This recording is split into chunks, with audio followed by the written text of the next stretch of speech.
제목으로 말씀 선포해 주시고 통성 기도까지 인도해 주시겠습니다. 많은 은혜 받으시고 언약에 신실하신 하나님을 만나시기 바랍니다. 이 시간 성경 말씀 함께 읽으시겠습니다. 자, 함께 읽으시죠. 지금도 계시고 전에도 계시고 앞으로 오실 전능하신 주 하나님께서 나는 알파요 오메가다 하고 말씀하십니다. 나는 너의 하나님이 되려고 너희를 이집트 땅에서 데리고 나온 주다.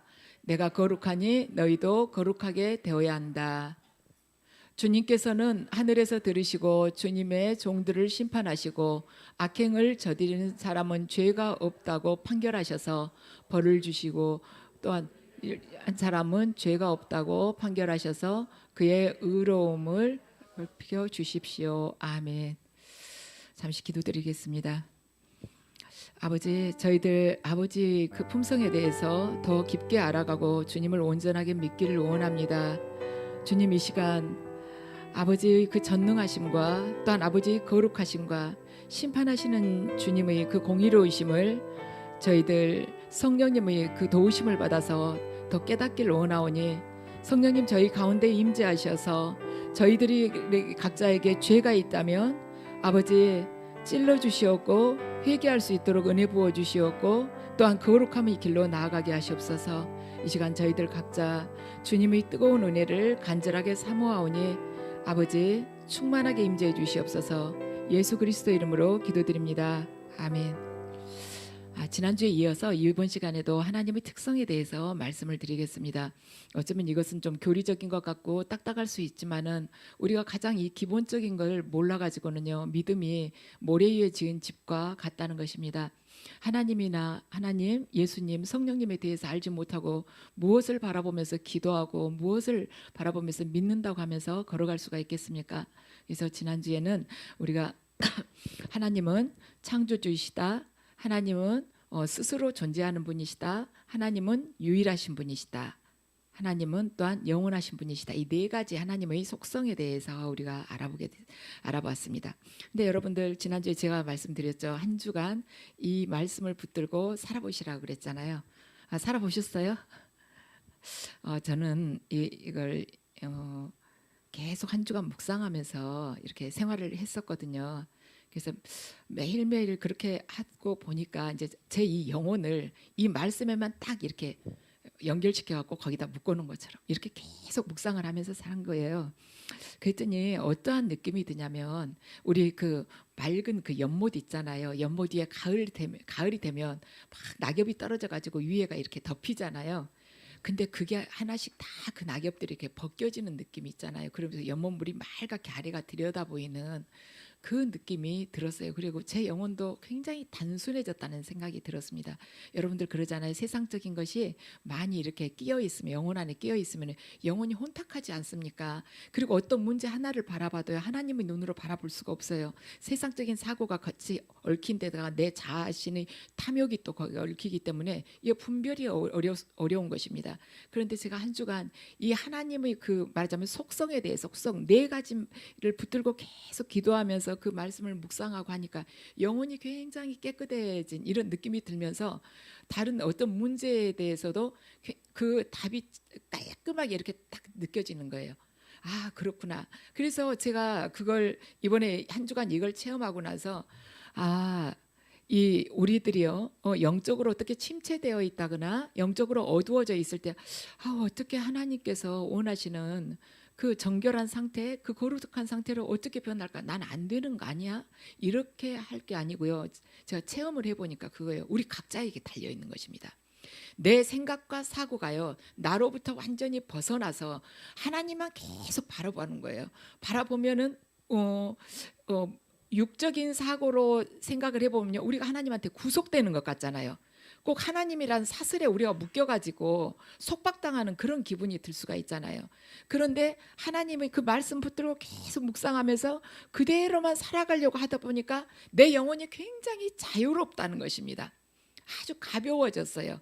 왜냐하면 이전에는 세상적인 그 많은 것들이 같이 이렇게 등에 짐처럼 이렇게 얹어져 있었거든요. 근데 말씀 안으로 깊이 들어가서 그대로 살다 보니까 그 모든 것들이 내가 떨치려고 하지 않아도 주님 예수 그리스도의 그 십자가의 능력에 의해서 다 떨어져 나가는 그걸 제가 체험을 했거든요. 그래서 이번 주에 여러분들이 또 하실 이렇게 직접 살아보실 게 뭐냐면은 하나님은 전능하시다. 하나님은 거룩하시다. 하나님은 심판하시는 분이시다. 이 세 가지 주제를 가지고 이번 한 주 또 살아보시기 바랍니다. 그러면 여러분들이 영혼이요 굉장히 충만해질 거예요. 성령 충만해지실 것입니다. 그래서 오늘은 이 세 가지에 대해서 말씀을 드리고자 합니다. 자, 첫 번째, 하나님은 전능하신 분이십니다. 계시록 1장 8절 말씀 함께 읽으시겠습니다. 지금도 계시고 전에도 계셨고 앞으로도 오실 전능하신 주 하나님께서 나는 알파요 오메가다 하고 말씀하십니다. 아멘. 전능하시다는 것이 도대체 무엇일까요? 전능하시다는 것. 전능하다는 것은 무엇이든지 장애가 없이 다 할 수 있다는 것이에요. 그런데 우리는요, 하고 싶은 마음은 있지만, 의지는 있지만 우리는 한계가 있습니다. 그것을 할 만한 능력이 되지 않아서 못하는 거예요.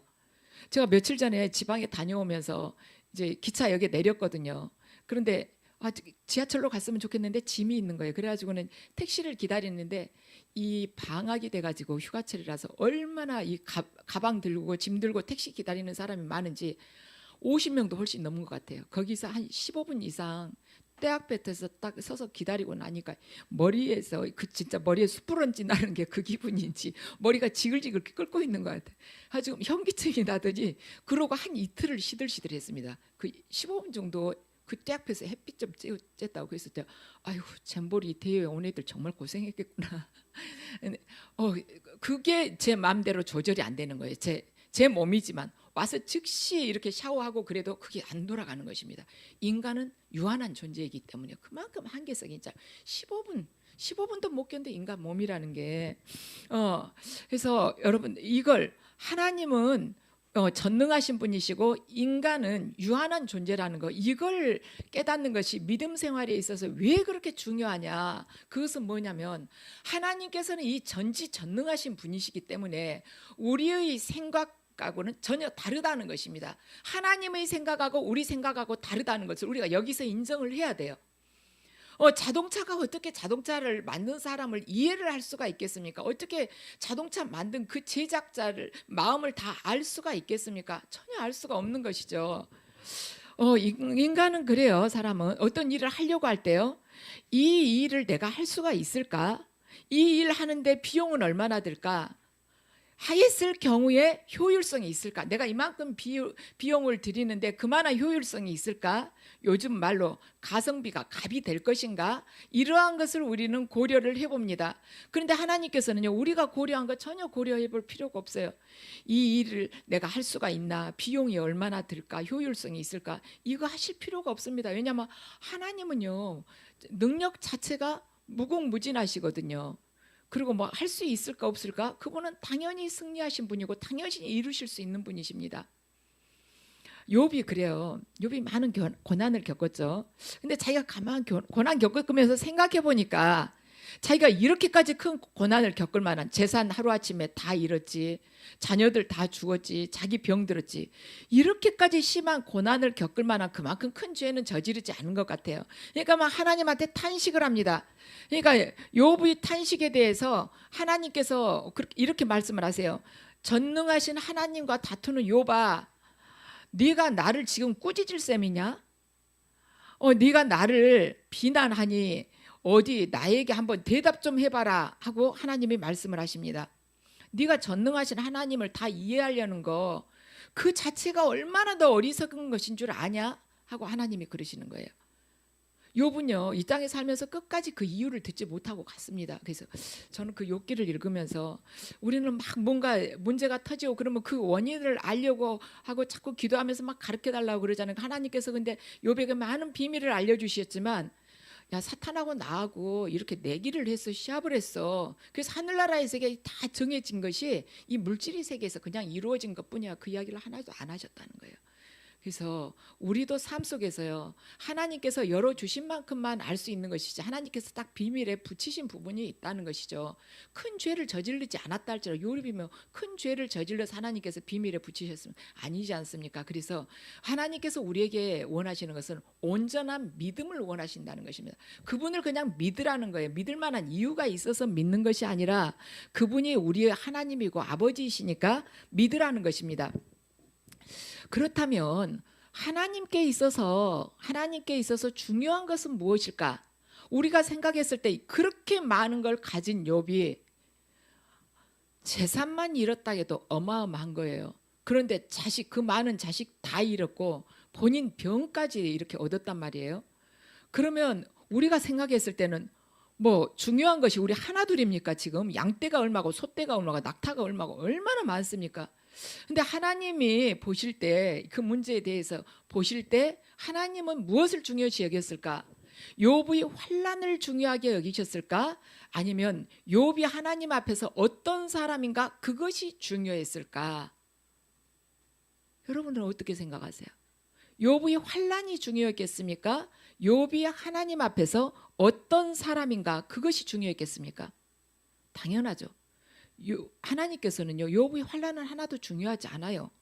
욥 그 사람 자체가 하나님 앞에서 어떤 사람이냐, 그것이 중요한 것입니다. 왜 욥의 환난이 중요하지 않느냐? 하나님께서는 한순간에도 다 죽은 자 살리실 수 있고 양떼 소떼 다 욥에게 주실 수 있어요. 병도 그냥 즉시 낫게 하실 수 있는 분이십니다. 그래서 하나님께 그건 그렇게 중요한 것이 아니에요. 욥이 어떤 마음의 중심을 가지고 하나님 앞에 지금 서 있느냐예요. 그게 지금 욥한테만 해당이 되겠습니까? 저와 여러분에게도 해당되지 않겠습니까? 우리가 이렇게 우리를 두르고 있는 환경 속에서 어떤 문제가 있어요. 우리는 그 문제가 굉장히 커서 우리 눈을 가려버려요. 그래서 태양이신 하나님을 보지 못할 때가 많습니다. 그 문제가 굉장히 중요해요. 그런데 지금 오늘 우리 성경 말씀을 봤을 때는 그 문제는 하나님 앞에서 아무것도 아니라는 것이에요. 우리가 하나님 앞에 어떤 믿음을 가지고 서 있느냐, 그것이 지금 중요하다는 것입니다. 우리는 하나님께 초점을 맞춰줘요. 왜냐하면 그분이 우리를 지으셨거든요. 지으신 그분이 어떻게 자신이 만든 그 피조물에 대해서 모르겠습니까? 어찌 그 피조물을 AS를 안 하시겠습니까? 그런데 문제는 우리의 믿음이라는 것입니다. 하나님, 이 전능하신 하나님을 우리가 그래서요, 전적으로 믿는 것밖에 없는 것입니다. 진짜 복은 무엇이냐면 이 전능자신 하나님과 화목한 것이고요, 그리고 전능자께서 우리를 지지해 주시는 것이에요. 우리의 믿음을 보시고 우리를 후원해 주시는 것입니다. 지지해 주시는, 그것이 진짜 복이에요. 그래서 우리 지금 첫 번째, 하나님은 전능하신 분이시다, 이렇게 하나님에 대해서 말씀을 드렸는데요. 이 말씀을 통해서 우리가 이렇게 받아들여야 될 건 뭐냐면, 남겨야 될 것은 내가 지금 하나님 앞에 어떤 사람이냐는 것입니다. 내가 하나님 보시기에 온전한 믿음을 갖고 있느냐는 거예요. 여러분, 한 주 동안 계속 하나님을 이렇게 바라보면서 내가 지금 하나님 앞에서 어떤 사람으로 비춰질 것인가 계속 묵상하시기 바랍니다. 여러분들이요, 오늘 이 세 가지를 들으시고 계속 묵상하시면서 회개하고 거룩한 삶을 또 이렇게 찾아가시고, 회개하고 거룩한 삶, 회개하고 거룩한 삶 계속 걸어가시잖아요. 그러면 여러분들이 느끼실 거예요. 이 물을 마신 자는 다시 또 목마르겠냐와 나에게서 이 생수를 받아 마시는 자는 영원히 목마르지 않으리 하리라. 영원히 목마르지 아니하라는 말씀이 무엇인지 여러분들이 느껴지시고 체험하실 것입니다. 세상 것을 내가 탐했을 때는 계속해서 더 큰 것, 더 큰 것, 더 멋진 것, 더 화려한 것, 계속 목마른 거예요. 그런데 주님 안에서 이 진리를 깨달아가면서 그 진리를 내가 살게 된다면 나는 영원히 목마르지 않는 것입니다. 주님 안에서 내가 하나님께서 창조주이시고, 하나님은 스스로 계신 분이시고, 하나님은 유일하신 분이시고, 하나님은 또한 우리에게 있어서 함께해 주시는 그러한 분, 영원하신 분, 영원히 함께하신 분, 이걸 깨달으면 저와 여러분은 영원히 목마르지 않다는 것입니다. 아는데 그쳐서는 안 돼요. 이 머리에서 그쳐서는 안 되고, 우리 심령이 하나님 보시기에 그래, 나는 너를 믿을 만해, 정말 너에게 모든 것을 맡기고 싶어, 이러한 심령으로 바뀌어야 되는, 하나님 창조주인지 모르는 사람 어디가 있습니까? 하나님 스스로 계신 에고에임이라고, 그거 모르는 사람 어디? 그걸 지식적으로 아는데 그치지 말고 살라는 거예요. 삶 속에서 우리가 이 영혼이 확 그쪽으로 변화되면서 살아갈 때 저와 여러분을 통해서 능력이 흘러나온다는 것이에요. 자, 두 번째는 뭐냐면 하나님은 거룩하신 분이십니다. 레위기 11장 45절 말씀 함께 읽으시겠습니다. 나는 너희 하나님이 되려고 너희를 이집트 땅에서 데리고 나온 주다. 내가 거룩하니 너희도 거룩하게 되어야 한다. 아멘. 여기서 거룩하다라는 말은요, 히브리어로 카다시라는 말이에요. 여러분들 카다시라는 말 이렇게 처음 들어본 건 아니잖아요. 카다시라는 말인데 구별되다, 들이다, 깨끗하다, 완전하다 이러한 뜻을 가지고 있습니다. 그래서 이 구별됨이라는 것은 어떤 구별됨이냐면 세상과 죄로부터, 세상과 타락으로부터 구별된다는 것이에요. 그래서 출애굽기 19장 22절 말씀을 보면요, 함께 읽으시죠. 나 주에게 가까워오는 제사장도 자신을 성결하게 하여야 한다. 그렇게 하지 않으면 나 주가 그들도 쳐서 죽일 것이다. 아멘. 제사장들에게 그들이 몸을 성결하게 하라고 그럽니다. 이 성결이 카다시입니다. 그들을 쳐서 죽일 것이다. 하나님께서 얼마나 거룩을 원하시는지 알 수가 있죠. 근데 우리가 이 말씀을 딱 읽었을 때 뭐 쳐서까지 죽이셔, 우리들한테 절제하라고 그러시면서 그냥 참으시면 안 죽는 거지. 하나님이 안 치시면 안 죽는데 왜 꼭 이렇게까지 말씀하시고 죽이려고 그러시지? 이런 생각을 하죠. 그러면서 그런데 하나님은 거룩하지 않는 것에 대해서는요, 그분이 의지와 상관없이 참으실 수 없는 분이라는 거, 우리 이해가 좀 안 될 수 있죠. 하나님이 그 전능하신 분이 본인이 그 의지를 절제를 할 수 있는데 어떻게 참으실 수 없을 만큼 그렇게 말하자면 쳐서 죽일까 하노라 이렇게까지 하실 수가 있을까? 왜냐하면 그분 본성 자체가 거룩하시기 때문입니다. 우리 어떠냐면 하나님은 이 거룩에 대해서 이렇게 이해를 하기 위해서 우리 어때요? 이렇게 말하자면 주방에서 뭘 반찬을 만들다가 프라이팬에다 막 뭘 볶다가 갑자기 이 손이 프라이팬 가장자리에 딱 닿다면 얼마나 뜨겁습니까? 순간적으로 확 이렇게 뒤로 물러나게 되죠. 칼질을 하다가도 손이 끝이 베었어요. 베는 순간 어떻게 해요? 손이 먼저 뒤로 이렇게 물러나게 되잖아요. 이것은 뜨거운가 안 뜨거운가 손을 뺄까 말까 이래가지고 하는 게 아니잖아요. 즉시 이렇게 무조건적인 반사잖아요. 그게 바로 이거예요. 하나님이 우리가 거룩하시지 않을 때는 쳐서 죽일 수가 있다는 칠까 하노라, 이것이 바로 무조건적인 반사와 같은 것입니다. 그렇게 하신다는 거예요. 그분이 그냥 벼르고 별렀다가 내가 이렇게 해야지가 아니라 그분 자체가 거룩이 속성이기 때문에, 그분 속성이 거룩이기 때문에 그렇게 하시는 게 바로 그분이시라는 것이죠. 그래서 이것은 의지와 상관없이 발동할 정도로 그분 자체가 거룩이시기 때문에 죄에 대해서 하나님께서 치시는 것이 그분이 속성이라는 것입니다. 그래서 우리가 하나님과 영원히 함께 있기를 원한다면 거룩해야 된다는 것이에요. 왜냐하면 거룩하지 않으면 그분 옆에 갈 수가 없잖아요. 또한 우리가 하나님의 그 임재 안에서 이 땅에서도 그분의 임재 안에서 계속 살아가려면, 이 땅에서도 그분과 동행하려면 반드시 거룩해야 된다는 것입니다. 물론 이것이 쉽지는 않아요. 구별되어 살아간다는 것이 왜 쉽겠습니까? 속옷 달랐는데 겉옷까지 주기가 왜 쉽겠습니까? 이 뜨거운 날에 오리를 가자는데 심리 가기가 쉽겠습니까? 저 원수가 나하고 같이 동업하자고 내가 돈 다 사기쳐가지고 도망갔는데 그 원수를 축복하는 그 기도가 쉽게 나오겠습니까? 근데 그렇게 기도하는 자가 바로 구별된 자라는 것입니다. 그렇게 해서 살아야만이 하나님께서 동행하실 수가 있다는 것이에요. 영원하신 하나님 나라에 가기 위해서도 거룩해야 되지만 이 땅에서 우리가 사는 동안에 하나님과 동행하기 위해서도 거룩해야 되는 것이 열쇠라는 것입니다. 그래서 거룩함은 하나님과 가까워지기 위한 필수 조건인 것입니다. 근데 우리가 어떻게, 죄악 덩어리인 우리가 어떻게 과연 거룩해질 수가 있겠는가? 우리가 어떻게 거룩해져요? 너무나도 자신이 없어요. 그러죠. 거룩해지고 싶어도 그날은 누군가가 더 그냥 이렇게 머리에 열이 확 날도록 이렇게 건드리는 날이 있잖아요. 오늘부터는 꼭 명심하고 잘하려고 했는데. 자, 우리 로마서 3장 23절 말씀 함께 읽으시겠습니다. 모든 사람이 죄를 범하였습니다. 그래서 사람은 하나님의 영광에 못 미치는 처지에 놓여 있습니다. 아멘. 하나님께서 죄나 그 불의를 그냥 두실 수 없는 그런 속성을 가지셨지만 동시에 무엇도 가지고 계시냐면 당신의 그 백성을 사랑하시기 때문에 구원하시고자 하는 그 마음도 가지고 계신다는 것입니다. 그래서 그러한 것들이 같이 어우러져서 나온 것이 십자가인 것입니다.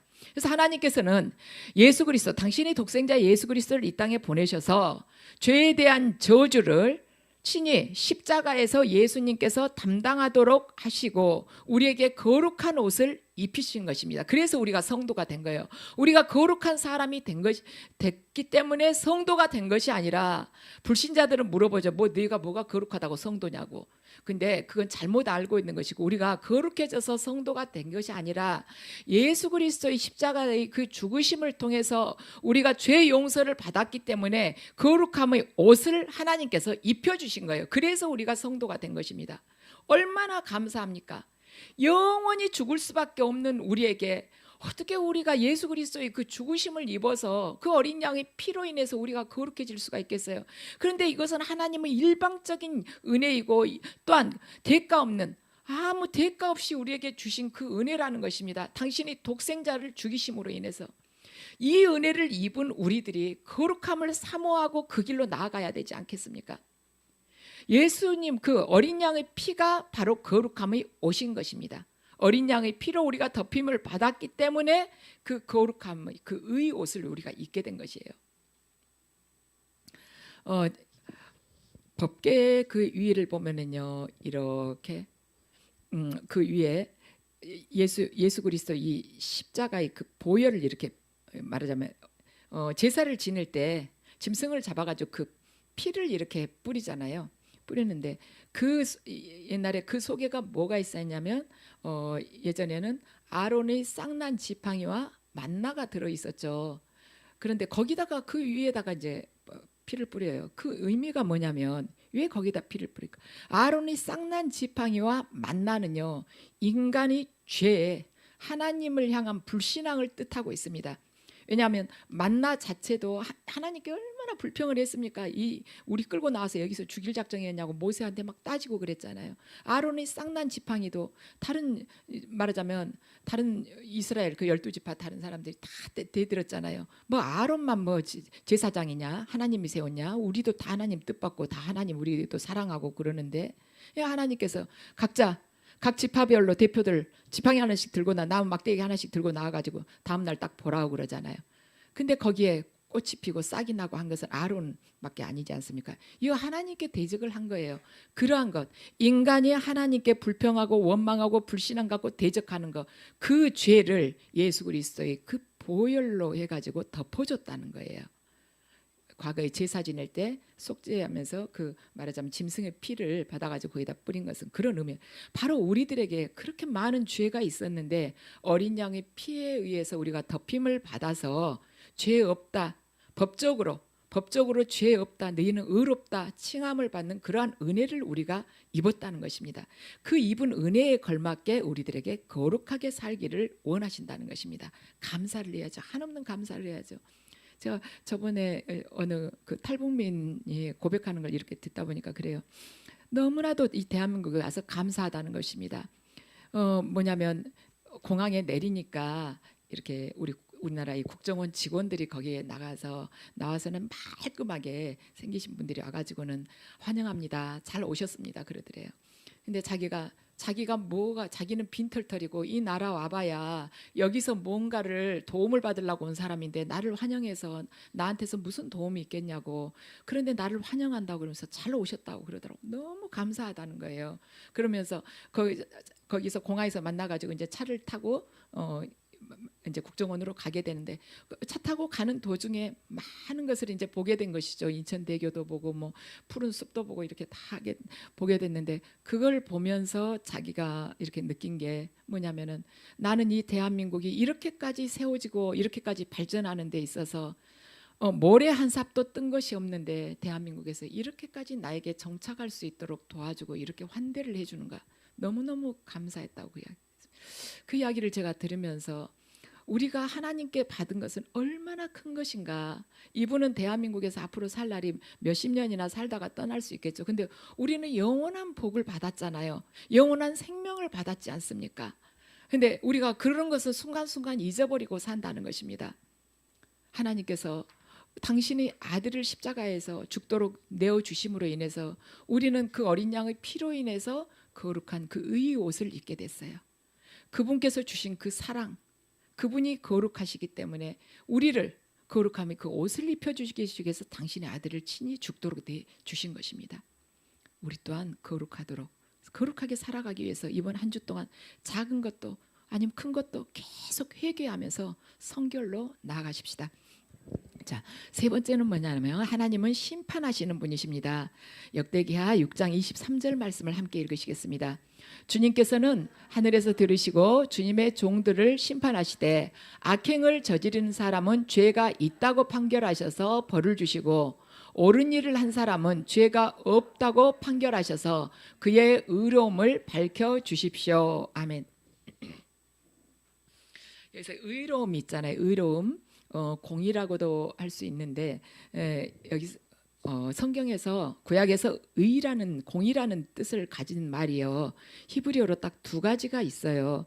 두 가지로 표현을 하고 있는데 이제 그 두 가지를 말씀하면 하나는 체데크고 하나는 미슈파트라고 그러는데 이 체데크라는 것은 공의라는 뜻을 가진 이 체데크라는 말은 어떤 뜻을 가지고 있냐면 어떠한 조건이 그러니까 맞으면 우리하고 하나님 사이라고 생각을 해보세요. 우리하고 하나님의 관계 안에서 어떤 부여된 조건이 있어요. 그 조건이 성취될 때 충족될 때 의롭다고 하나님께서 말씀하신다는 것입니다. 그래서 우리가 쉽게 이야기를 하자면 우리가 하나님의 말씀대로 우리가 살아갈 때 하나님께서는 우리에게 의롭다고 하신다는 거예요. 어떤 조건이 충족되면 의롭다고 하는 거. 그래서요. 왜 동성애가 왜 죄가 되는가? 그것은 하나님께서 한 남자와 한 여자가 만나서 결혼을 하라고 그랬잖아요. 근데 동성애는 그것이 아니잖아요. 그러니까 하나님의 말씀 한 남자와 한 여자가 이렇게 가정을 이루라는 그 말씀에서 벗어났기 때문에 그러한 관계를 떠났기 때문에 이것이 동성애가 불의하다는 것입니다. 자, 두 번째는 뭐냐면 공의에서 첫 번째는 체데크고 두 번째는 미슈파트라는 것인데 이것은 뭐냐면 공정한 판결이라는 뜻을 가지고 있어요.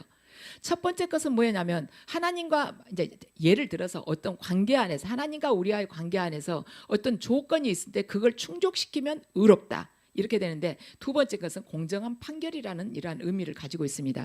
자, 시편 146편 7절을 함께 읽으시겠습니다. 억눌린 사람을 위해 공의로 재판하시며 굶주린 사람에게 먹을 것을 주시며 감옥에 갇힌 죄수를 석방시켜 주시며 아멘. 의에는요 중요한 속성이 뭐가 하나가 있는데 뭐냐면 의 안에는 복이 있다는 것입니다. 복. 의롭게 사는 자는 반드시 복을 누리게 돼 있다는 것이에요. 신명기 12장 28절 말씀 함께 읽으시겠습니다. 내가 당신들에게 명하는 이 모든 말을 잘 들어서 지키고 또 주 당신들의 하나님의 앞에서 선과 의를 행하면 당신들뿐만 아니라 당신들의 자손도 영원토록 복을 받을 것입니다. 아멘. 내가 열심히 일을 했어요. 투잡을 뛰면서 열심히 일을 한 것입니다.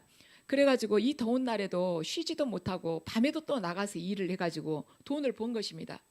그래가지고 그 번 돈을 가지고 불쌍한 사람을 내가 도와줬어요. 일도 하지도 못할 만큼 많이 아픈 사람을 가서 도와줬습니다. 그러면은 이렇게 말하자면 육적인 눈으로 봤을 때는요 이 사람 돈이 줄어들었잖아요. 애쓰고 수고했는데 돈이 줄어들었잖아요. 어떻게 보면 억울한 것 같아요. 그렇지만 지금 신명기 12장 28절 말씀을 보면 하나님께서 반드시 그걸 갚아주신다는 것이에요. 반면에 불의한 것도 하나님께서 반드시 갚아주시는 하나님이신 것입니다. 죄가 발생을 하면 둘 중에 하나는 반드시 억울함이 한쪽에는 머물게 돼 있어요. 이번에 어디 그 신림동인가요? 묻지마 살인인가 했다는 그 사람 뭐 자기 기분 내키는 대로 남 찔러서 죽였잖아요. 자, 그 사람이 살인을 하면은요 본인이 죽는 것이 아니라 상대방이 죽는 것입니다. 그러면 어떻게 돼요?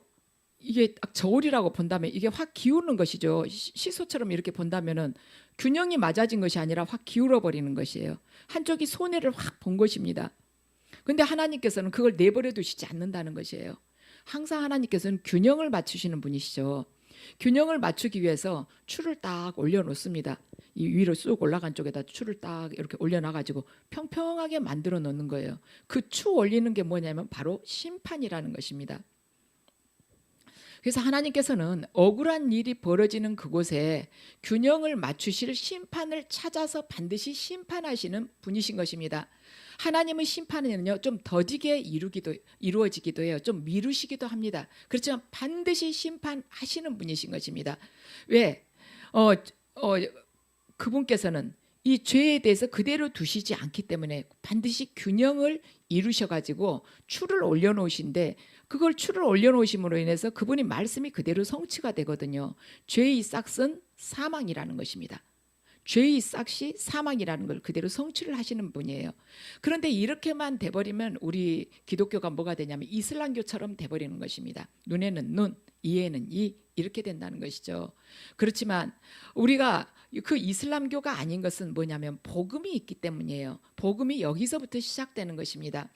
거룩하지 않는 죄에 대해서는 하나님께서 치시고 멸하실 수밖에 없지만 하나님의 속성 때문에 그러실 수밖에 없지만 하나님께서는 십자가라는 이 지혜를 이 땅에 두셔서 하나님의 죄에 대한 저주를 예수 그리스도의 그 십자가에서 담당케 하셨어요. 예수 그리스도로 하여금 십자가에서 다 담당하게 하신 것입니다. 그래서 우리로 하여금 거룩함의 그 옷을 입혀주신 것이에요. 이것이 바로 복음이라는 것입니다. 죄 지은 자는 심판이야. 잘한 사람은 내가 복을 주겠어. 상급을 주겠어. 이렇게 하고 끝나버리는 것이 아니라 네가 죄를 지었다 하지만 네가 회개하고 예수 그리스도를 영접을 하게 되면은 예수 그리스도 그분이 피에 의해서 네 죄가 이렇게 덮여져서 네가 의롭다 칭함을 받게 되는 것이고 너는 하나님의 자녀가 되는 것이란다. 이게 복음이라는 것이에요. 그래서 저와 여러분이 지금 지난주부터 지금 하고 있는데 정확하게 알아야 될 게 뭐냐면 내가 기도를 하는데 빨리 뭐가 이렇게 잘 안 된다 해서 나 옛날에 예수님 믿기 전에 진짜 점치러 다니고 그랬는데 그거 기억하시고 지금 하나님께서 이렇게 안 해주시는 건가? 내가 옛날에 학교 다닐 때 부모님한테 책값 달라고 해가지고 그 책으로 뭐 사 먹었는데 그거 생각하고 안 해주시는가? 이런 생각을 하지 마시라는 것입니다. 우리는 하나님께서 예수 그리스도의 그 십자가의 공로를 통해서 그분의 피로 우리의 죄를 덮어주시고 용서해 주신 거예요. 이제 우리가 살아야 될 길은 뭐냐면 그 주님 안에서 거듭나고 자녀된 자로서 합당하게 살아가기 위해서 거룩한 자로 계속 성화된 삶을 살아가면 되는 것입니다. 그 죄책감에 우리가 쌓여서 살아가서는 안 된다는 거예요.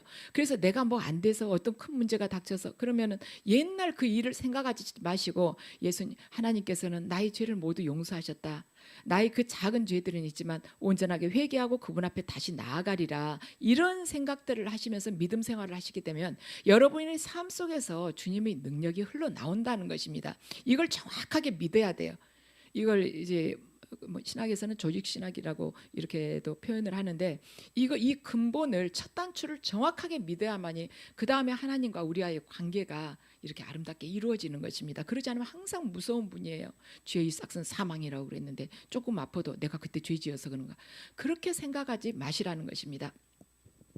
그래서 누구든지 그리스도 안에 있는 자들은 그 예수 그리스도의 보혈의 그 은혜로 인해서 거룩한 옷을 입게 된다는 것입니다. 무엇으로? 어린 양의 피로 입게 된다는 것입니다. 요한계시록 7장 14절 말씀을 함께 읽으시겠습니다. 내가 장로님께서 잘 알고 계십니다 하고 대답하였더니 그는 나에게 이렇게 말하였습니다. 이 사람들은 큰 환난을 겪어낸 사람들입니다. 그는 어린 양의 흘리신 피에 자기들이 두루마기를 빨아서 희게 하였습니다. 아멘. 우리는 어린 양의 피로 깨끗하게 된 사람이라는 것이에요. 어린 양의 피로. 그래서 예수님의 피가 거룩함의 옷이라는 것입니다. 이 옷 입은 자들만이 거룩한 대로를 걸어갈 수가 있고 영원한 하나님 나라에 이를 수가 있는 것입니다. 이것이 복음이고 이것이 구원이에요. 그래서 저와 여러분이 이번 한 주 동안 이 말씀을 가지고 또 살아가는 것입니다. 하나님은 전지전능하신 분이시다. 하나님은 심판하신 분이시다. 하나님은 거룩하신 분이시다. 여러분이 삶 속에서 모든 매 순간순간을 이 말씀을 묵상하면서 그 삶에 적용을 해보세요. 그러면은 여러분들이 이 삶의 무게가요 깃털처럼 가벼워지게 되는 것입니다. 그리고 이 말씀을 여러분들이 적용하면서 살아가게 되잖아요. 그러면 남이 보기에는 여러분이 이 육신 안에 갇힌 것 같지만 여러분의 영혼은 한없이 자유롭게 된다는 것입니다. 저와 여러분 모두가 이 한 주간 이 말씀을 묵상하시고 이 놀라운 체험을 하시기를 주님의 이름으로 축원합니다. 그래서 다음 주에 오실 때는 다들 여기에 걸어오시지 말고 둥둥 떠서 날라서 들어오세요. 꼭 그렇게 해보세요. 우리는 그래요. 막 방언 많이 해가지고 능력 받아야지 그런 생각도 물론 그것도 좋아요. 한편으로 좋은데 말씀이 내 안에서 육화가 되고 내 영혼 안에서 그것이 녹아지게 되면은 그것 자체가 능력이 되는 것입니다. 그 자체가 생명인 거예요. 소리를 지르지 않아도 내 안에 예수 그리스도의 생명이 가득하고 그분의 능력이 충만한데 어찌 생명과 능력이 흘러나가지 않겠습니까? 그리고 여러분의 삶 속에 어떤 묶임이 왜 끊어지지 않겠습니까? 이것이 근본이 잘 서 있잖아요. 그러면 우리의 믿음은요 어떤 상황 속에서도 두려워하지 않습니다. 왜냐? 우리가 오직 하나님만을 두려워하면서 그분만 경외하면서 살아가기 때문입니다. 그래서 그 축복을 여러분 모두가 누리시기를 축원합니다.